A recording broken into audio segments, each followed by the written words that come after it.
Welcome to the ScreenMDM Talks podcast hosted by me, Mancha Daswani. This week our sponsor is MD Media Biz. Hello, welcome to another Gen A to Z themed ScreenMDM Talks. Today we're exploring an issue that's been in the news for a lot of us as of late, recommended screen time for kids. And we're doing this via conversation with Mikey, Casalaina, and Alcausin. They are the founders of Meevee, which is a new preschool streaming service launching on April the 25th that is taking a fairly radical approach to kids' entertainment. They are ditching the algorithms and the infinite scrolls in favor of curated, intentional viewing, which I think in this environment is a game changer.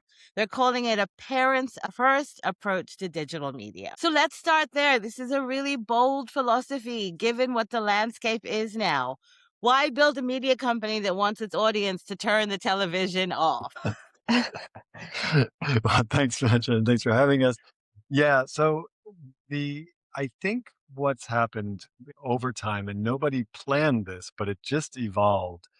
The current media landscape has optimized itself for repeat viewing. And so the thing is, it ends up becoming these like kind of two sides. You're either like one of these parents that's anti-screen, no screens for my kids, or you end up down this rabbit hole where it's grids and it's smiling faces and it's thumbnails. We both grew up with TV on, and I love TV, and a lot of great things came from watching TV as a kid. You also learn a lot. So it doesn't have to be one or the other, but it's just a problem more the way these systems have evolved, I think, is the problem. So that's what we're building Meevee to try to address. So was this sort of a light bulb moment for you where you both kind of sat up and said, we have to do this right now? I have an 8-year-old and a 5-year-old. So these were kids in Corona times also. I went in there not with a huge philosophy on screens, but I knew myself as a nerd. And I thought, well, how bad can it be? Whatever. And it started with my son and I watching Beatles clips on the iPad because I thought, okay, this is good intentional parenting. I'm going to get him into the stuff that I'm into. And somehow that turned into a thumbnail. Eventually he's down this little rabbit hole of Coco Melon and these kinds of things. And also on Netflix, then you have that there and you think like, oh, Netflix is curated. It's a professional platform, but you still have a lot of stuff that for me doesn't meet the quality standard that I would like, but there was no going back. And so it was in that process and in this kind of like tablet tug of war where you're trying to say like, okay, no, screen time is over. Come on, screen time, and becoming the bad cop. And then as a parent blaming yourself when it's not the parents, it's the systems. And I think that's sort of where when I jumped on board the project, like towards the middle of last year, I think. And we were talking about the different iterations that Meevee has gone through because it took many conversations, lots of great discussions with some of our advisors that we realized in the research that like all the platforms, the major platforms for kids today, they are all optimized for continuous watching. And all the incentives are based on that. And I think that was the light bulb moment for me, was realizing, hey, the TV that we used to watch as kids, it wasn't about endless watching because after my cartoon, my mum would watch the news. And that has sort of disappeared. So we thought, why don't we try and bring that back? In a world where minutes watched has become the primary metric for so many people, how do you define success for this new platform? When you look at YouTube and Netflix, they're measuring it based on engagement, based on views.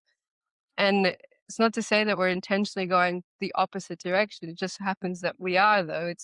We think the better metric to measure is trust from parents and also just completion of the sessions that we're building. So very intentional session times and seeing that kids are holding attention and then transitioning off the screen gently and without friction. Yeah.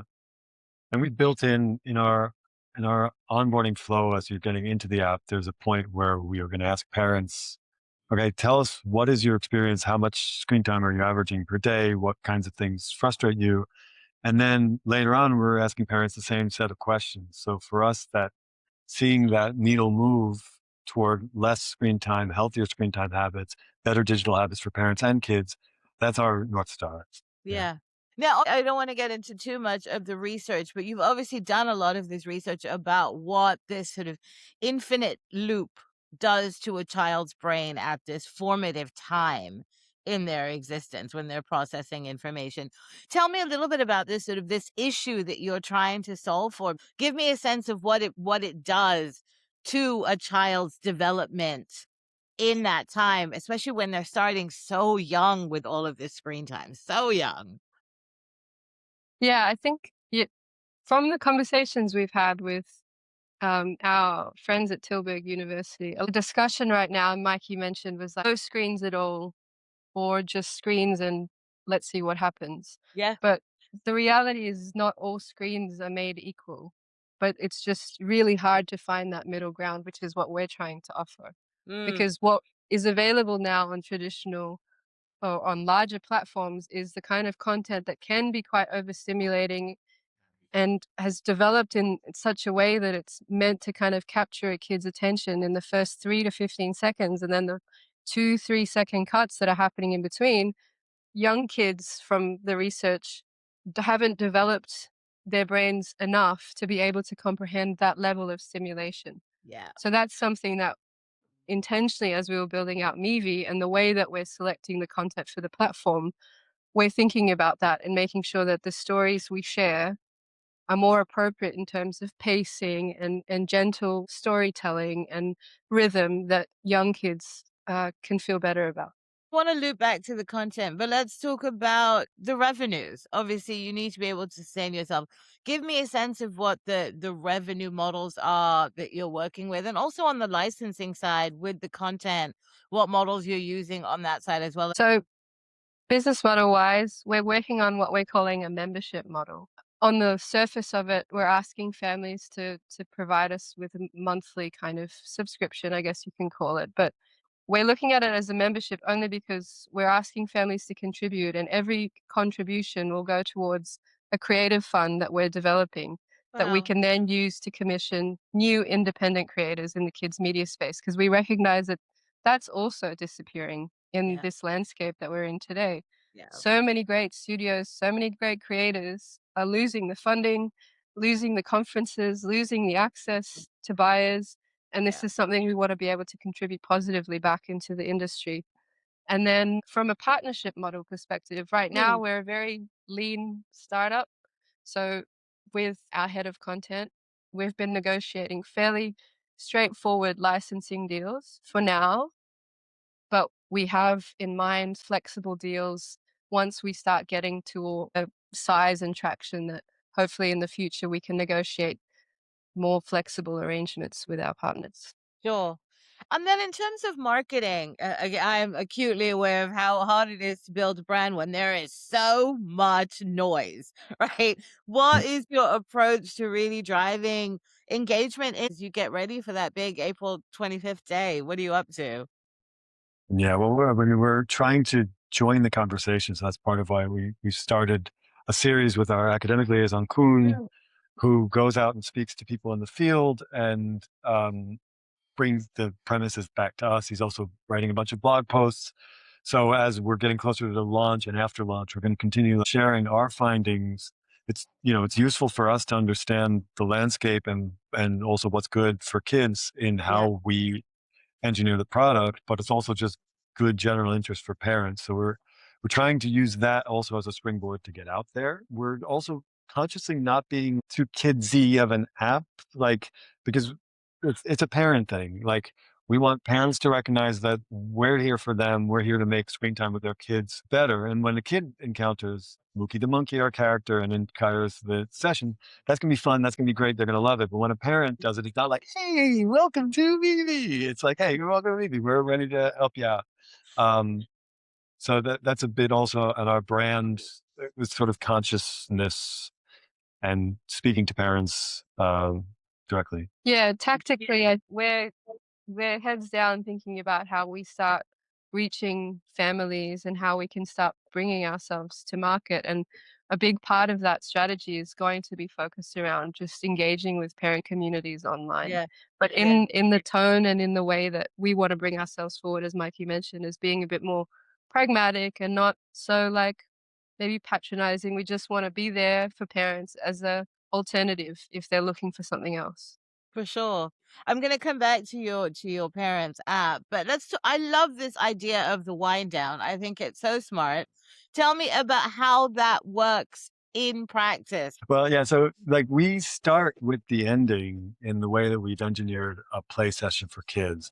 So, as a parent, you'll say how long you want the session to be. You also say what you're going to do after. So, for example, you're Oh, making spaghetti and you're having spaghetti right after. The pot's boiling. You're busy. So, actually, that's a good time for the kid to be on the screen. yeah. You tell that to Mookie because as a parent, you have direct access to Mookie too. You tell Mookie that you're going to be eating spaghetti on a 40-minute session.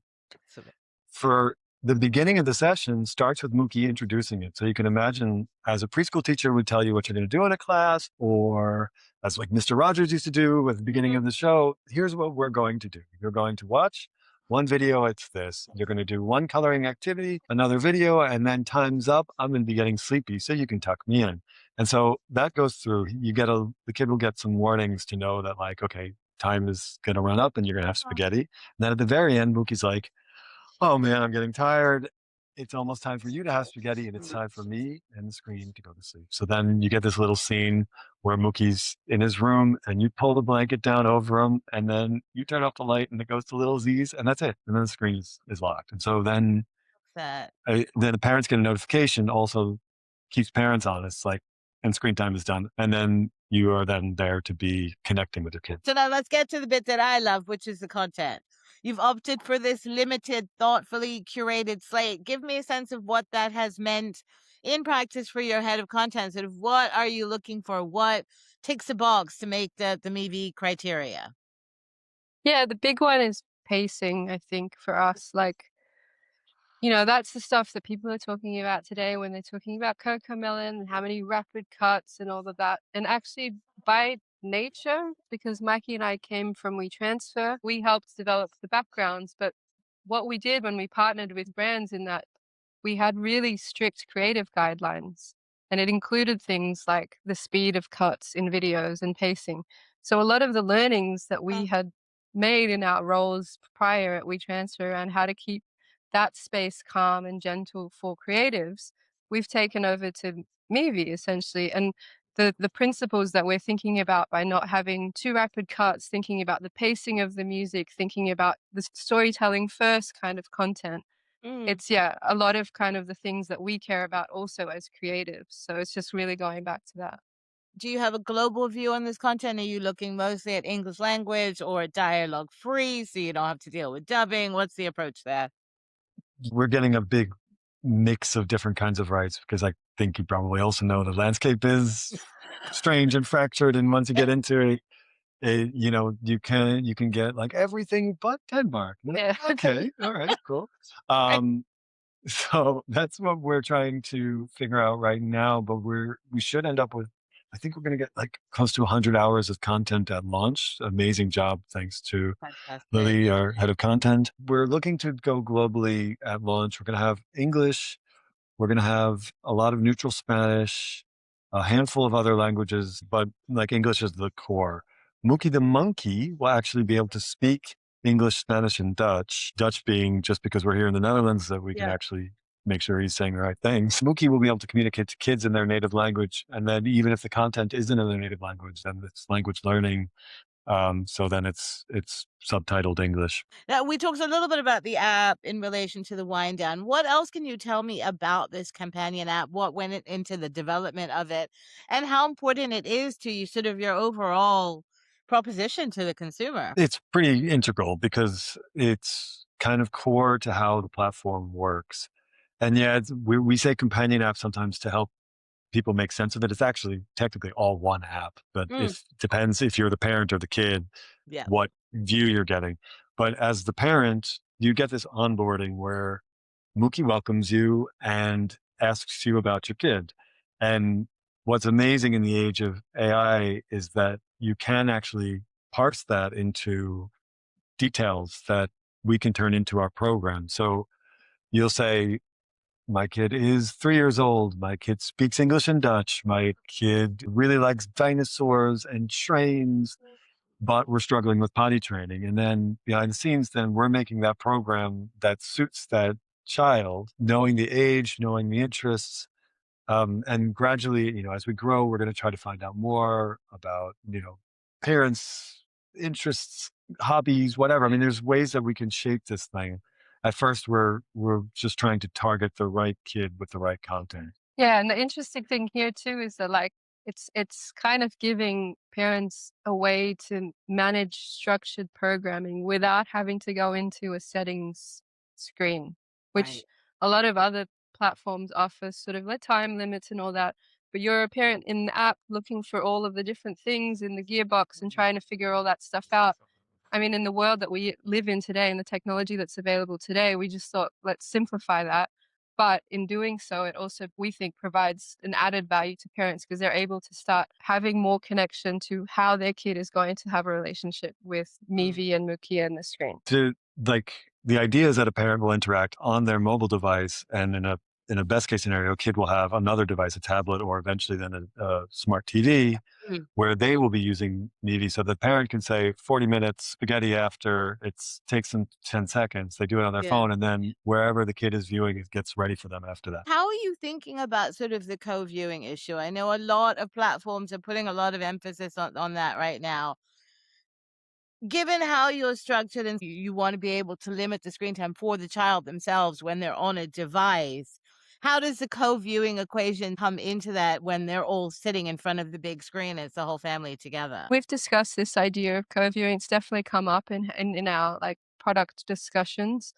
And right now we're launching with iPad only, iOS and iPad only. But there is a view in the future to think about what does this look like if a group of kids are watching, like we've put on the radar for something in the future beyond launch, because we think there is real value in providing that kind of feature set, I suppose, to families. But right now the focus is on the one-to-one relationship, parent and child. But it's not about sort of handing the kid the tablet and then walking away.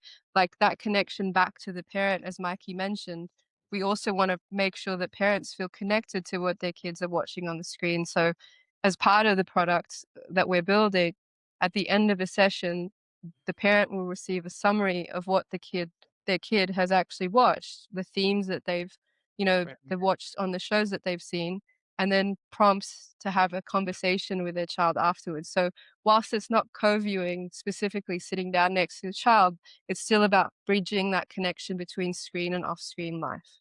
Now, I have to ask, obviously, you've been having lots of conversations with producers and distributors as you source this content. What has the response been to the proposition of, yeah, we want kids to watch less? I think it's actually been surprisingly positive, because I think people that are in the space get it, especially this tension between traditional distributor or traditional broadcasters and losing funding, going to YouTube because that's where the viewers are. So they feel like they have to be where the viewers are, but then also feeling like, oh, do we belong in this YouTube ecosystem? And so when they hear what we're trying to do and that our emphasis isn't just on raw numbers, I think a lot of times it's like a breath of fresh air. They're like, Yeah. yes, where can I sign up and how can I help? Like, so I think Yeah. that's also helping us build out this library, helping us make these connections. We don't have a kids media background, but like entering this space the last, year and a half now, it's been a real privilege to be able to have conversations with the people that are making this kind of stuff and who genuinely care about making good content for kids. So just based on our own like mission and philosophy, there's already alignment there. So it's actually been really nice having these conversations with people. As this screen time conversation continues, and then there are social media bans that may or may not be coming in a lot of markets around the world. Big question mark. What impact do you want this model to have on the broader kids ecosystem as we all try to understand what this screen revolution has done to children and their educational needs, and what kind of humans they're going to become? This idea that there's a movement, right, of anti-screens, and then there's the families that are just kind of dealing with life in modern day world. Yeah. We want to be able to leave a place in the market and have parents who have a middle option, who can help their kids develop really good digital habits early, because the reality is they're going to grow up with screens. Like, avoiding it in the beginning, yeah, sure, definitely, for any kids under the age of 2. And if anything, like when some parent friends of mine say we don't do screens, I always say, like, I'm not here to convert you to, because if you can, amazing. I think that's a really great thing. But there just isn't really that other alternative to help parents who want to give them that option in a safe way. So for us, yeah, it's about leaving a legacy, if you want to call it that, of building good digital relationships early for kids. Is there anything else about the Meevee look ahead that we haven't had a chance to cover yet that you wanted to tell me about? The launch is happening April 25th, so we would love to have people and welcome them on the platform. That's the big one that we're working towards. People who are interested to check out Raising Questions, which is the series that we've just launched with Kuhn, and also, yeah, sign up to the waitlist. It's Meevee.com. I am super excited for you. I love this idea. Thank you for joining me on the show to tell my readers and viewers about this. I do love it. And I honestly, I wish you the best of luck with it because it's so important right now. Thank you. Thanks for listening to the ScreenMDM Talks podcast hosted by me, Mantra Daswani. Kate Roach is our VP of Global Ad Sales and Business Development. Production was done by Anand Patel. Musical score performed and composed by Jahan Raymond.